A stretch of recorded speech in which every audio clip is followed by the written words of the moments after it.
তাহলে আমাদের যে প্রসঙ্গটি চলছে, আমাদের পুরুষ কথাটির অর্থ পরমাত্মা, সেটি প্রমাণ করতে হবে। তাই এবার শ্রীমদ্ ভগবত গীতাটি রেখে দিলাম আর যজুর্বেদটি নিলাম। আর এই যজুর্বেদটি ওই মহর্ষি দয়ানন্দ সরস্বতীর দ্বারাই অনুবাদ করা। প্রকাশক সার্বদেশিক আর্য প্রতিনিধি সভা। এটি তো ওই একই পুস্তক যজুর্বেদ, যেটি কিছুক্ষণ আগে পড়ছিলাম, ওই একই পুস্তক। আমরা যজুর্বেদের মধ্যে 44 অধ্যায় মানে 40 অধ্যায় পড়ছিলাম। আর এই 15 নম্বর শ্লোকে কি পড়ছিলাম তখন?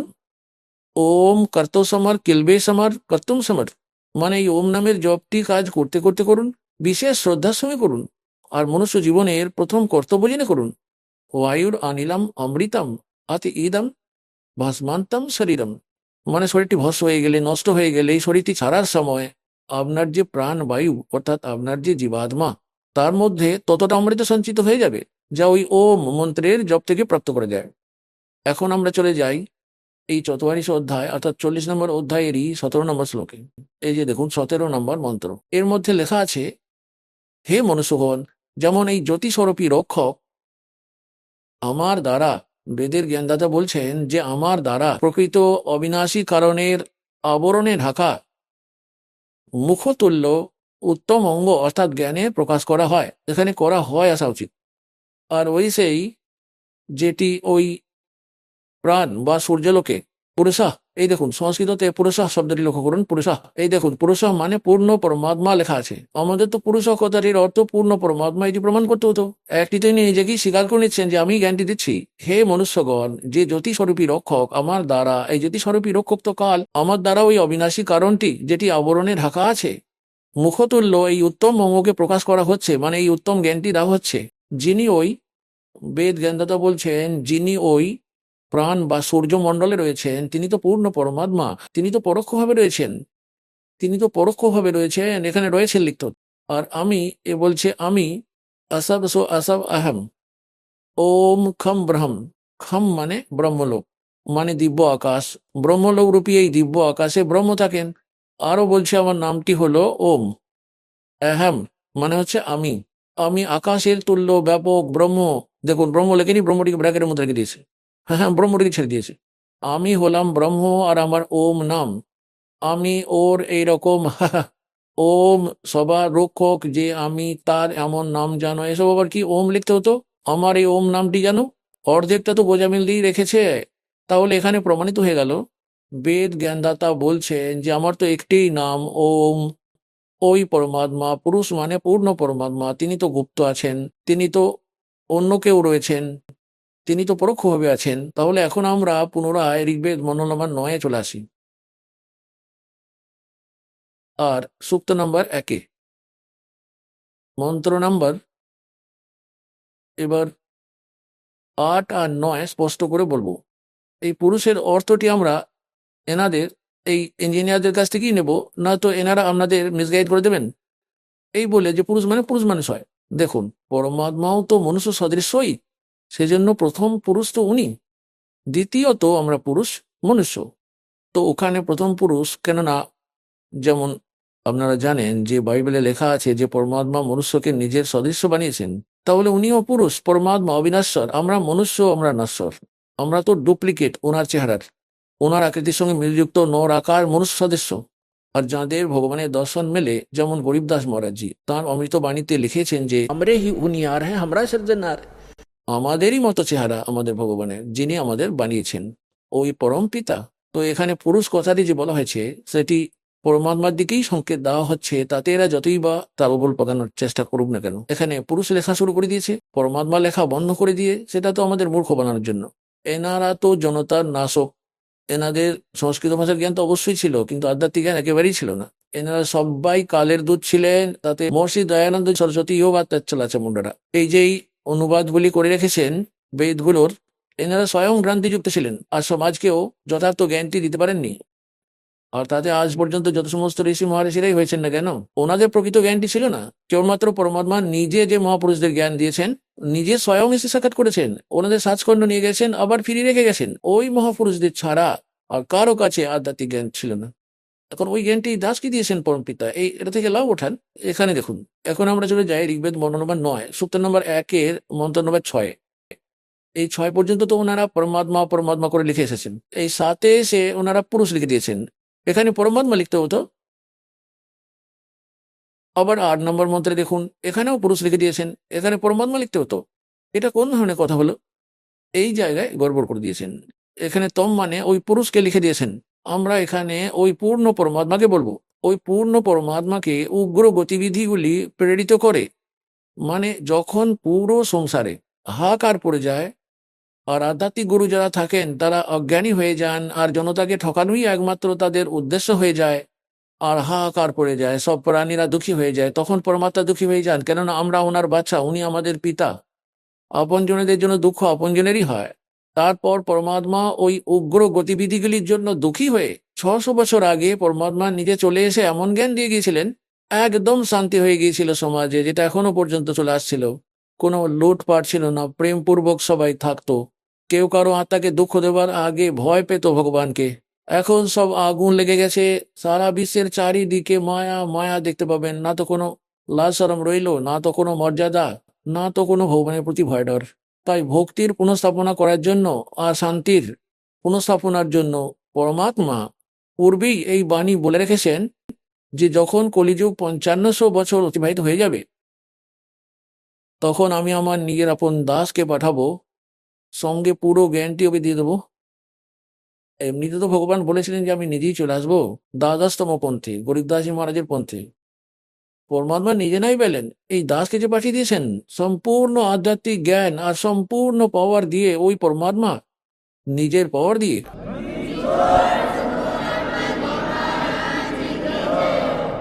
তাহলে আবার ফিরিয়ে নিয়ে আসা হবে শান্তির স্থিতি। এখন এখানে কি বলা হচ্ছে যে ওই পরমাত্মাকে এখানের উগ্রগতিগুলি অর্থাৎ বিপজ্জনক পরিস্থিতিগুলি বিচলিত করে, তখন ওই পরমাত্মা একটা শুভ্র শরীর, সুন্দর শরীর ধারণ করে এখানে প্রকট হয়ে যান। যেমন 600 বছর আগে এসেছিলেন, ওই সময়েও পুরো আধ্যাত্মিক মার্গে লুটপাট রাহাজানি চলতো, ভূতের পুজো হতো। এখানে তো সবাইকে জরাজীর্ণ অবস্থা করে দিয়েছিল পুরো। তখন পরমাত্মা নিজে চলে এসে পুনঃস্থাপনা করেছিলেন, আর 64 লক্ষ শিষ্য হয়ে গিয়েছিল ওই ধানকের, যাকে ধানক বলা হতো, জোলা বলা হতো। যদি উনি পরমাত্মা না হতেন তো আজ থেকে 600 বছর আগে ভারতবর্ষের ভিতরে 64 লক্ষ শিষ্য হয়ে যাওয়া কোনো ছেলেখেলা ব্যাপার নয় এটা। আর সবাইকে পরমাত্মা ওদেরকে ভক্তি দিয়ে চার্জ করে দিয়েছিলেন, ওদের সুখ দিয়ে দিয়েছিলেন। উত্তরসূরির বাচ্চারা যারা তার পরে জন্ম নিয়েছিল তারা ভালো আত্মা হয়েছিল, তাই আমাদের সমাজে এখনো পর্যন্ত শান্তি প্রতিষ্ঠিত ছিল। গত 50 বছর ধরে এখানে ওখানে বিপর্যয়ের ঘটনা ঘটে চলেছে। আর এখনকার কথা তো জিজ্ঞাসাই করবেন না, হে ভগবান, যেখানেই দেখবেন মায়া মায়া দেখতে পাবেন। কেউ মদ খাচ্ছে, কেউ মাংস খাচ্ছে, সব প্রকাশে চলছে। আর কেমন হাহাকার পড়ে গেছে, কেউ সুলফা খাচ্ছে, কেউ বিড়ি খাচ্ছে। পুরো মানব সমাজ কলুষিত আর আবহাওয়া দূষিত হয়ে গেছে। তো এখন এই ভক্তি দিয়ে পুনঃস্থাপনা হবে ভক্তির দিকটা, আর বিশ্বতে শান্তি প্রতিষ্ঠিত হবে পরমাত্মার বচন। এটা তো হবেই হবে। তো এখন দেখুন কি লেখা আছে, বেদ কি বলছে পরমাত্মার বিষয় নিয়ে, এটা দেখবেন। এখন ঋগ্বেদ মন্ত্র নম্বর 9, সূক্ত নম্বর 1 আর মন্ত্র নম্বর 8 পড়ব। ওই পুরুষ মানে পরমাত্মাকে উগ্র গতিগুলি মানে ভয়ঙ্কর পরিস্থিতিগুলি অনুপ্রাণিত করতে থাকে, আর ভাসমান শরীর মানে একটি সুন্দর শরীরকে ওই পুরুষ ওই পরমাত্মা ধারণ করেন। আর কি প্রকারের হয়, এখন এখানে লেখা আছে, যার মধ্যে ওই শরীর ওই পরমাত্মা ওই 3 প্রকারে অন্যদের বারণ অর্থাৎ কল্যাণ করার জন্য একটা মধুময় শরীর প্রাপ্ত করেন। ওই পরমাত্মাকে, ওই পরমাত্মা, এটা বুঝুন, 3 প্রকারে অন্যদের পালন করার জন্য, পালন পোষণ করার জন্য, কল্যাণ করার জন্য 3 প্রকারের শরীর ধারণ করেন। 3 প্রকারের। এক প্রকারের তো আপনাদের বলেই দেওয়া হয়েছে যে ওই পরমাত্মা উপরে থাকেন, ওখানটাতে ওনার শরীরের শোভা মনুষ্য সদৃশ্য, রাজার সমান দৃশ্যমান, মস্তক উপরই মুকুট রয়েছে, ছত্র রয়েছে, আর তখতের উপর বসে আছেন সিংহাসনের উপর। আর ওনার একটি লোমকূপের মধ্যে যদি কোটি সূর্য কোটি চন্দ্র মিলিয়ে দেওয়া হয়, এতটাই উজ্জ্বলতা হয় ওই পরমাত্মা। শুধু একটি লোমকূপের মধ্যে যদি এত, তো বাকি শরীরের কতটা হবে সহজেই আন্দাজ করতে পারা যায়। আর আবার ওই পরমাত্মা যখন দ্বিতীয় স্থিতিতে আসেন, এক নবজাত শিশুর রূপ ধারণ করেন। তো দ্বিতীয় স্থিতির কথা বলা হচ্ছে, দেখবেন ঋগ্বেদ মন্ত্র নম্বর 9 সূক্ত নম্বর 1। এখন নবম মন্ত্রটি পড়ব। নবম, এর মধ্যে লেখা আছে যে अभी ইমম অদন্যা উচ্ছিন্নন্তি ধেনব, ধেনম মানে গাই, শিশুম মানে বালক রূপধারী, সোম মানে পরমাত্মা, ইন্দ্রয় পাতবে, এটার অর্থ হলো ইমম মানে ওই, সোম মানে পরমাত্মা, পুরুষ মানে পরমাত্মাকে, পুরুষ মানে পরমাত্মা, কেননা এনারা এখানে সোম মানে পরমাত্মা হয়। এই দেখুন সূক্তের প্রথম মন্ত্রতেই সোম শব্দ রয়েছে। ঋগ্বেদ মন্ত্র নম্বর 9 সূক্ত নম্বর 1 মন্ত্র নম্বর 1-এ এই মন্ত্রে এই সোম শব্দ আছে। সোম, সোম মানে পরমাত্মন। তো এবারে এখানেও আমরা সোম নেব। ঋগ্বেদ মন্ত্র নম্বর 9 সূক্ত নম্বর 1 মন্ত্র নম্বর 9-এ সোম শব্দ আছে, সোম। তাহলে তার মানে হলো ওই পরমাত্মাকে, ওই পরমাত্মনকে, ওই পুরুষকে, ওই পরমাত্মাকে, যিনি শিশু রূপ ধারণ করে আসেন কুমার অবস্থাতে, মানে বাল্য অবস্থাতে। আভি আদান্যা, আধান্যা মানে অহিংসনীয় লিখে দিয়েছে এখানে। আভি মানে পূর্ণরূপে সর্বপ্রকারে, আধান্যা মানে বিনা ধানাই, দেনা মানে গরু। আমাদের এই এলাকায় হরিয়ানাতে যে গাইগুলি নতুন করে দুধ আসেনি, অর্থাৎ গর্ভধারণ করেনি, ওদেরকে তো এরকম বলে দেয় যে এগুলো তো বিনা ধানাই, ধন্যা। কেননা কিছু শব্দ আমাদের চলিত ভাষাতে কখনো সংস্কৃত থেকে, কখনো পাঞ্জাবি থেকে, কিছু এরকম অন্য ভাষারও সমাবেশ রয়েছে। উদাহরণস্বরূপ অনেক ইংলিশ শব্দ এখন চলে এসেছে আমাদের ভাষাতে। এইরকমই আগে থেকেই আমাদের কিছু শব্দ মিলেমিশে আছে আমাদের ভাষাতে। তো আমরা অধন্য মানে বিনা ধানাই, আর অভি আধন্যা মানে পূর্ণরূপে কুমারী, অধ্যয়নম মানে গরু, ওই পরমাত্মার যিনি শিশু রূপ ধারণ করে যখন আসেন, ওনার পালন পোষণের লীলা কুমারী গাই বা বকনা গরুর দ্বারা হয়, সেটা বেদ বলছে। আর ওটা কোন পরমাত্মা রয়েছে? শ্রীকৃষ্ণের ইতিহাস আপনাদের কাছে জীবনী রয়েছে, শ্রী রামচন্দ্রের জীবনী আপনাদের কাছে রয়েছে, যাদেরকে আপনারা ভগবান বলে মানতেন। অথবা ব্রহ্মা বিষ্ণু মহেশের কোথাও দেখিয়ে দিন ইতিহাস যেখানে ওনারা কুমারী গায়ের দুধ পান করেছেন। তাহলে who is God? Kabir is God. আর কোন কবির? যিনি কাশিতে এসেছিলেন ধানক রূপে জোলা। এবার দেখুন আমরা এটা পড়ছি ঋগ্বেদ মন্ডল 9 সূক্ত 1 মন্ত্র 9-তে, ওই পরমেশ্বরকে শিশু, যিনি শিশু রূপ ধারণ করে আসেন, অভি আদন্যা, এটাকে আমরা পড়বো কুমারী, অভি আদন্যা কুমারী, ধেন মানে গরু, গাই, তৃপ্ত করতে থাকে। ও হো, ওনার পালন করতে থাকে। পালনের লীলা কুমারী গায়ের দ্বারা হয়ে থাকে। আর এটি কোন পরমাত্মা রয়েছে? কবির গডের। আপনাদেরকে কবির সাগর থেকে প্রমাণিত করে দেওয়া হয়েছে। আর যে মহাপুরুষদের পরমাত্মা সাক্ষাৎ করেন আর সচখণ্ড সল্লোকে নিয়ে যান, যাদেরকে পরমাত্মা সাক্ষাৎ করেন, আর ওনারা কে কে আছেন? আদরণীয় ধর্মদাস সাহেবজি, আদরণীয় মুলুকদাস সাহেবজি, আদরণীয় নানক সাহেবজি, আদরণীয় দাদু সাহেবজি, আদরণীয় গরিবদাস সাহেবজি, গ্রাম চুরানি, জেলা ঝজ্জার, হরিয়ানা নিবাসী, আদরণীয় শ্রী গীসাদাস সাহেবজি, গ্রাম খেকরা, জেলা মিরাট, উত্তরপ্রদেশ নিবাসী। আর আদরণীয় স্বামী রামানন্দজি, যিনি ব্রাহ্মণ ছিলেন, ওই সময় 104 বছরের হয়ে গেছিলেন যখন পরমাত্মা 5 বছরের ছিলেন। 99 বছরের এজের মধ্যে ডিফারেন্স ছিল। কবির সাহেব 4 বছরের লীলাময় শরীরে ছিলেন যখন শিশু রূপ ধারণ করে প্রকট হয়েছিলেন। আর 104 বছরের ওই বিদ্বান পুরুষকে কিস্তি মাত করে দিয়েছিলেন পরমাত্মা জ্ঞান চর্চাতে। তখন উনি বলেছিলেন যে আমি তখনই মানবো যখন আমি ভেতরে সমাধি লাগাবো, আর আমি সমাধি অবস্থাতে আপনাকে দর্শন করে নেব। তখন পরমাত্মা সমাধি লাগিয়ে দিলেন ওর, তারপর নিয়ে গেলেন ওপরে সচখণ্ডে। ও হো, ওখানে দেখলেন সত্যই তো এই কাল তো এখানে ধোকা দেওয়ার জন্য এখানটাতে স্বর্গবাণী রেখেছে। আর এখানের যে 4টে মুক্তির কথাই বলে রেখেছে, ওই 4টে মুক্তির সময়সীমাই সীমিত। ব্রহ্মলোকে চলে যাওয়া প্রাণীরাও আবার ফিরে জন্মমৃত্যু চক্রে চলে আসে।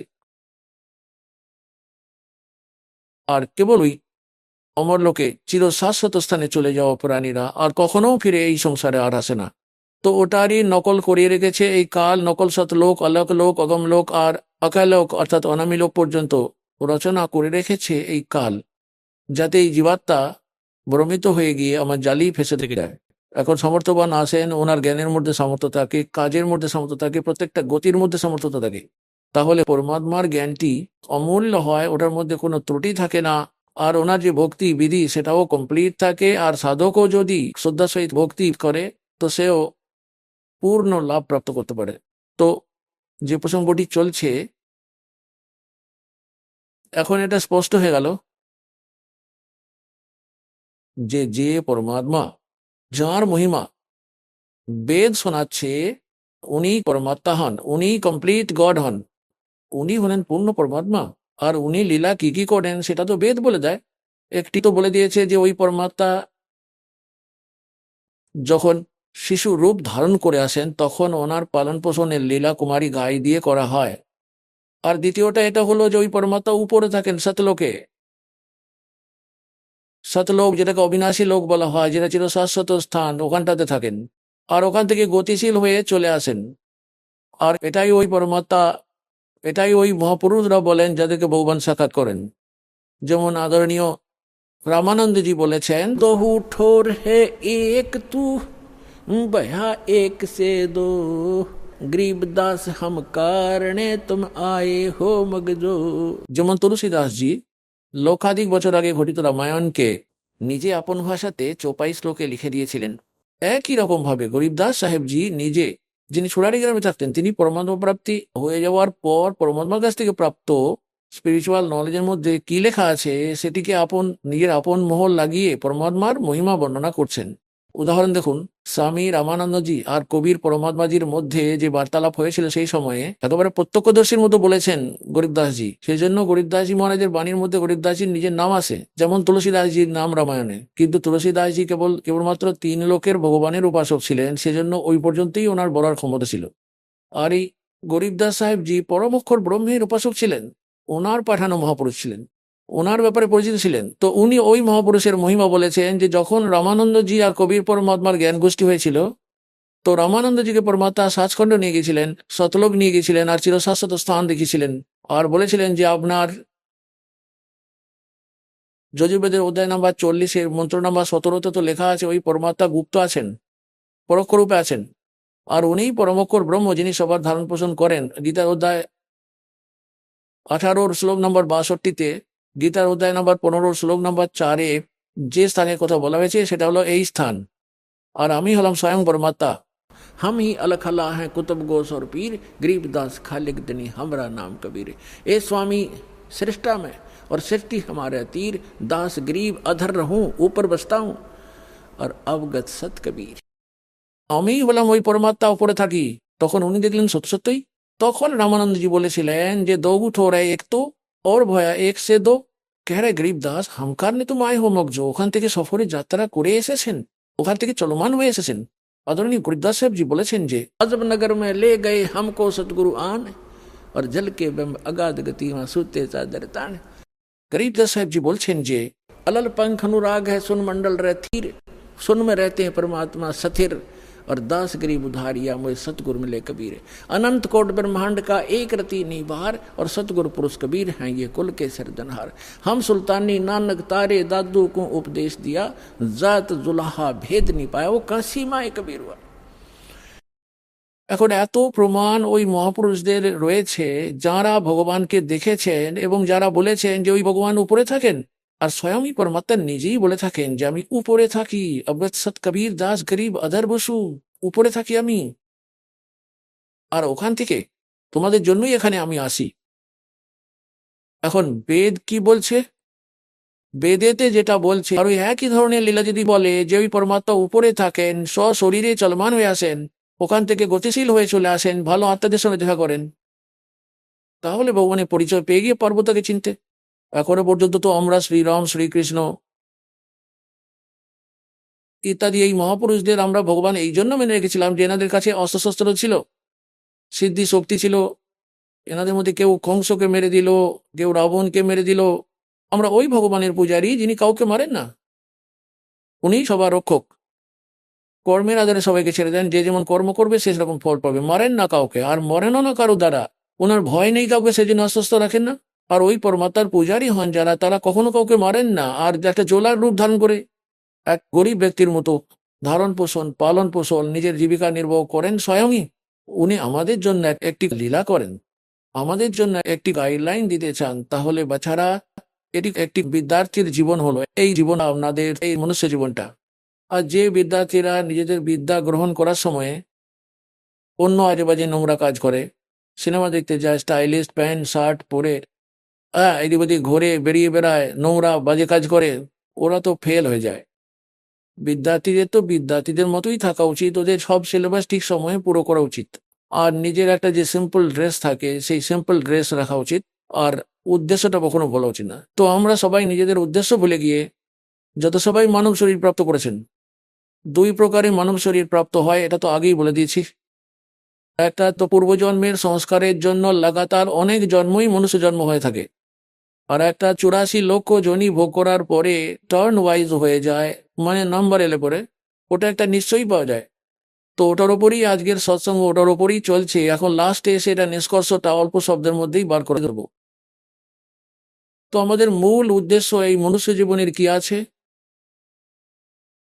যেমন একজন বিদ্যার্থীর বিদ্যালয়ে, আর যেটা ওই ইউনিভার্সিটিতে, বিদ্যালয়ে যেটা ওই পরিশ্রম করছে, স্টাডি করছে, তো ও যেটা অর্জন করলো সে ফলটা ও ফিল্ডে গিয়ে পাবে। যেমন একজন ডাক্তারি পড়ছে, সে যদি ডাক্তারি করার সুবিধা ওখানে চায় স্টাডি করার সময়, ওই টাইমে, বিদ্যা গ্রহণকালে, তো বাচ্চা ফেল হয়ে যাবে, ও তো আর কিছুই পাবে না। তাহলে ওই যে ও ওখানে এখন ইঞ্জিনিয়ারিং পড়ছে, ও ইঞ্জিনিয়ারিং কমপ্লিট করার পরে যখন ও ফিল্ডে চলে যাবে, তো ওই সুবিধাটা যেটা অর্জন করলো সেটা ও বাইরে গিয়ে পাবে কার্যক্ষেত্রে। তাহলে আপনাদের মনুষ্য জীবন প্রাপ্ত করা মানেই হলো আপনারা এক বিদ্যার্থী। আর নিজেদের লক্ষ্যভ্রষ্ট হয়ে যাওয়া বিদ্যার্থীরা, যারা বিদ্যা গ্রহণের উদ্দেশ্যই ভুলে যায়, তারা তো পরবর্তীকালে অনেক দুঃখী হয়ে যাবে। একটি কথা শোনাই আপনাদের। এই দাস একটি সরকারি জুনিয়র ইঞ্জিনিয়ার ছিল। একবার এক সময় এরকম হয় যে আমাদের ডিপার্টমেন্টের কাজ আর রোড ডিপার্টমেন্টের কাজ এক জায়গায় পড়েছিল, B&R এর কাজকর্ম চলছিল। ওখানে এক ব্যক্তি নিজের বাচ্চাদের সঙ্গে নিয়ে, ওর বাচ্চারা ওখানে মাটিতেই শুয়েছিল, আর ও ওখানে জুড়িতে করে মাটি ভরে রাস্তায় যেছিল। আর ওর একটা ক্লাসমেট ছিল, সে যে ওখানকার এক্সিকিউটিভ ইঞ্জিনিয়ার হয়ে এসেছিল বিল্ডিং অ্যান্ড রোডস ডিপার্টমেন্টের B&R এর, সে ওখানে এলো আর ওখানটা ইন্সপেকশন করে চলে গেল। ওর চলে যাওয়ার পর ওই ব্যক্তি বলে, ওই জন্মজুর, ও দুঃখ করে যে আমার তো নিজের কর্মদোষ, আমার ফাটা কপাল, আমার তো এ সহপাঠী ছিল, এ আমার ক্লাসমেট ছিল, এর অমুক নাম, এ অমুক গ্রামের, আমরা একই স্কুলে পড়তাম ওই অন্য একটি গ্রামে। এ তো পড়াশোনা করে নিয়েছিল, ঠাট বার দেখো এখন গাড়িতে করে চলছে, ওর বাচ্চারা পাখার নিচে শুচ্ছে, আর আমার বাচ্চারা মাটিতে পড়ে আছে। আমার তো ফুটো কপাল, আমিও যদি পড়ে নিতাম ওই সময় পড়লে আমিও আনন্দ ফুর্তি করতাম ওর মতো। তো এখানে পরমাত্মা বলেন যে 6 दिन पास है गए और गुरु से किया ना हेत, अब पछतावा क्या करे चिड़िया चुग्गी खेत।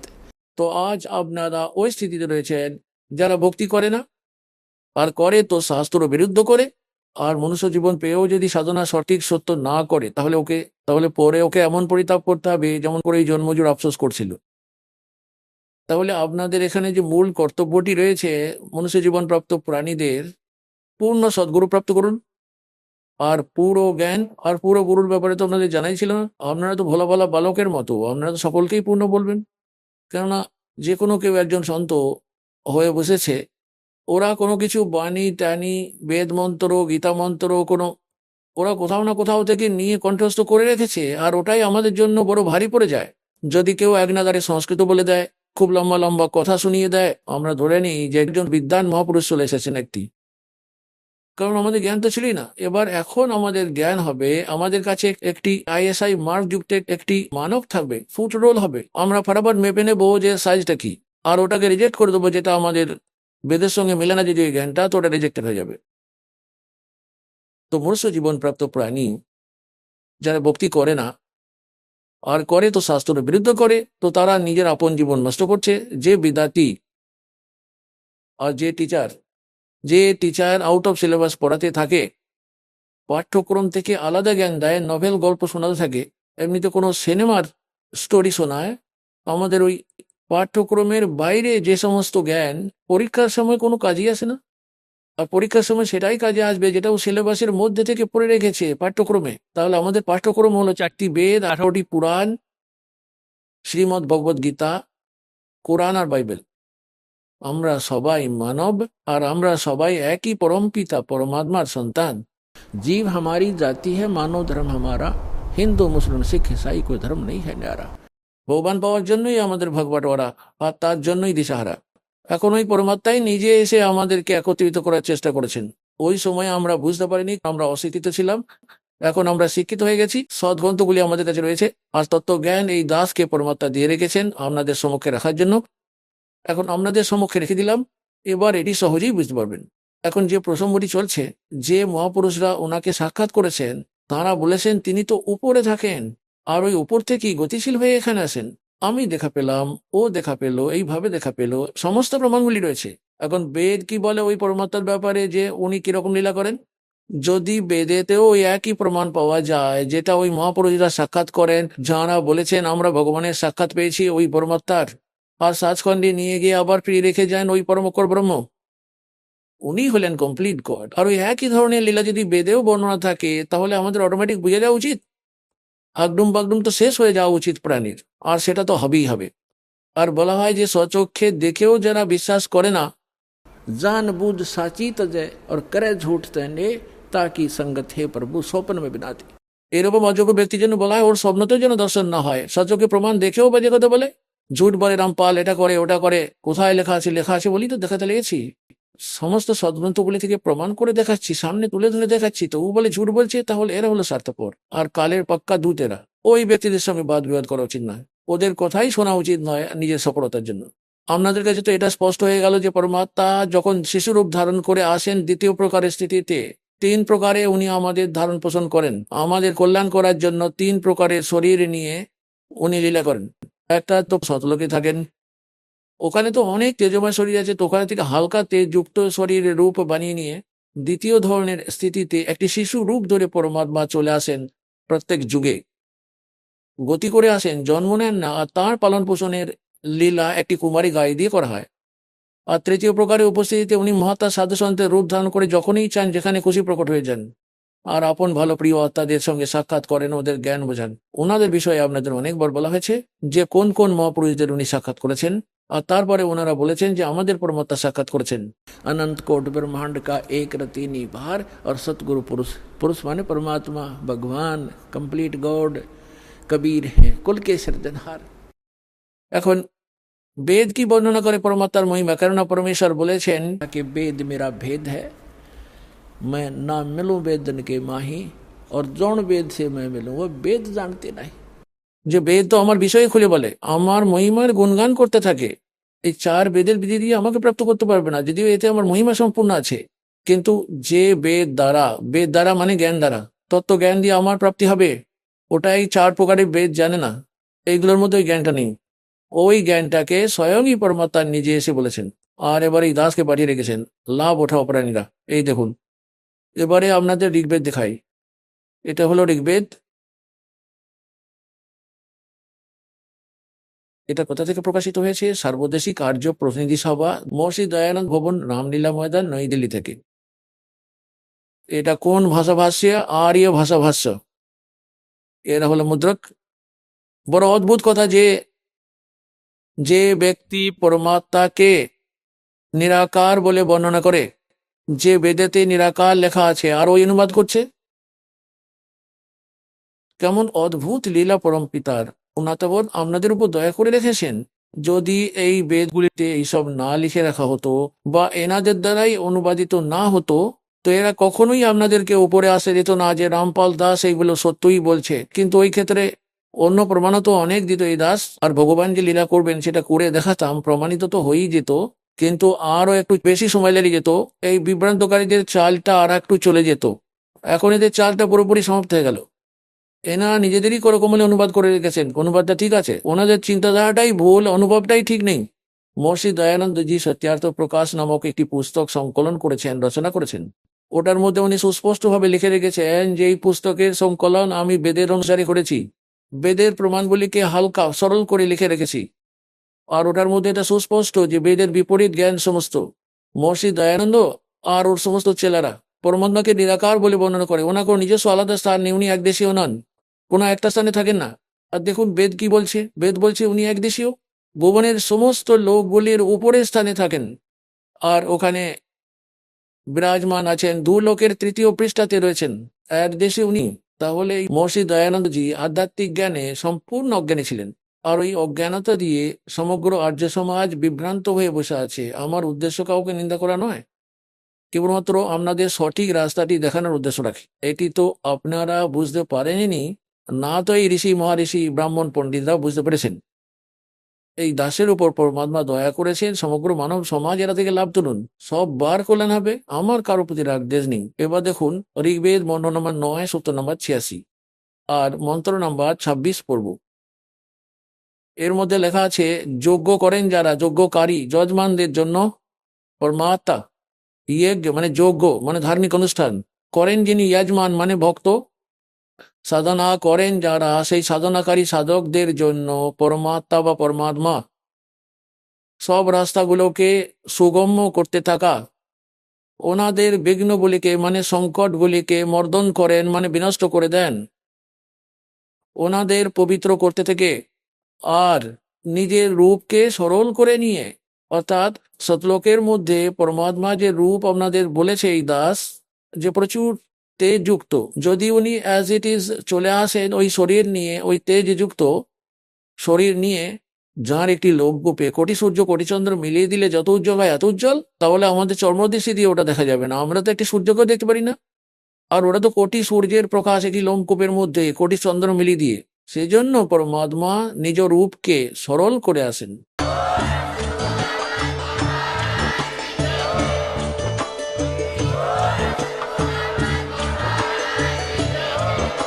আপনারা শুনছিলেন জগৎগুরু তত্ত্বদর্শী সন্ত রামপালজি মহারাজের মঙ্গলময় প্রবচন।